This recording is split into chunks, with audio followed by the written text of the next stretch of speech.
We do have some real energy problems. Traffic jams, pollution, prices that may go way up. So what's the solution? Innovation. Free enterprise brings us wonderful innovation, and it's a good thing. 40 years ago, some scientists said the world will run out of oil by 1992. They said we'd run out of natural gas by 94. It didn't happen because companies found new ways to get more oil out of old wells, and they invented drills that dug deeper, found new oil. So what's next? Where's the innovation going to come from that'll get us to some pollution-free future? Somehow I'm skeptical that the answers will come from the likes of politicians like Al Gore. When President John F. Kennedy challenged our nation to land a man on the moon and bring him back safely in 10 years, many people doubted we could accomplish that goal.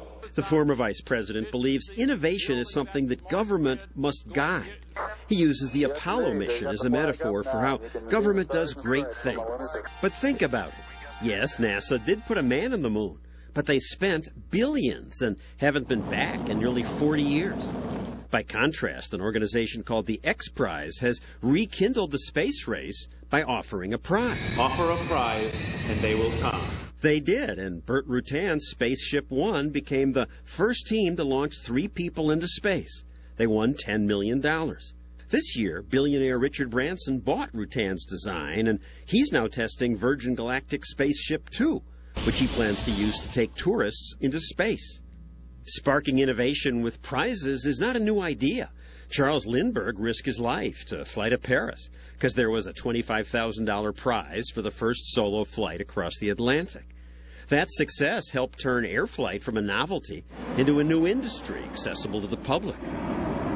Today, people compete to win prizes for excellence in human genome research, energy-efficient cars, and a mission to the moon. 3, 2, 1, fire. Here's a sample of a device, a lunar lander, that's already being tested. No government money, none of your taxes involved. Creative innovation driven by entrepreneurs taking their own risks, hungry to win the prize.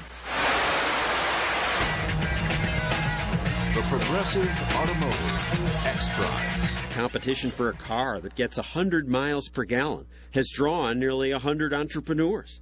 The design competition was first. The cars had to pass a looks test. These cars did.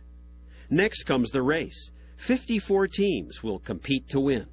The man who raised the money for the prize and organized the competition is Peter Diamandis. We are driving through competition, entrepreneurs and scientists and engineers to do what only governments could do before.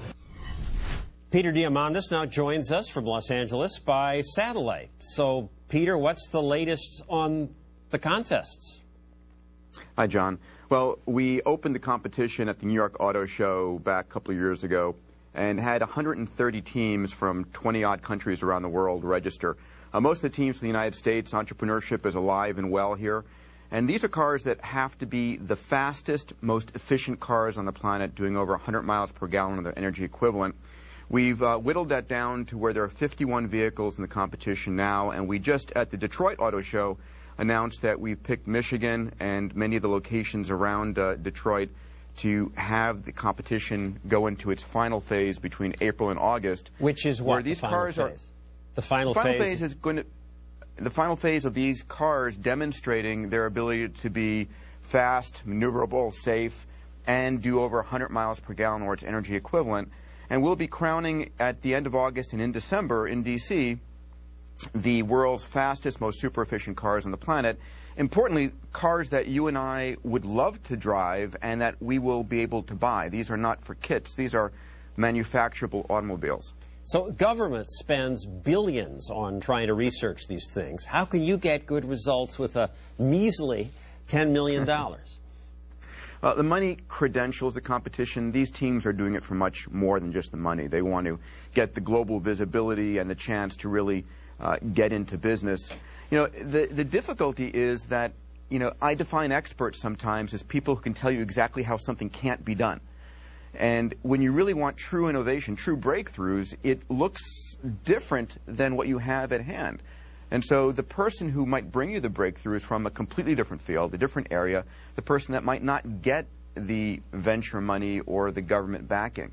And so when we put up these large incentive prizes, we say, I don't care where you're from, where you went to school. If you do this, if you solve this, you win. Go directly to, And you hear from people who the government might never have found.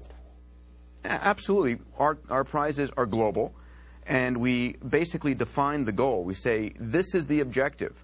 And we get people who come from different fields, different parts around the world that you might not ever get to know. And they register, and they're passionate, and they will risk everything. And, of course, to truly drive a breakthrough, you have to take incredible risk. In the video, you said, we're driving scientists to do what only governments could do before.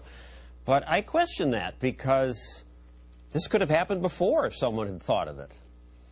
This is always a better idea.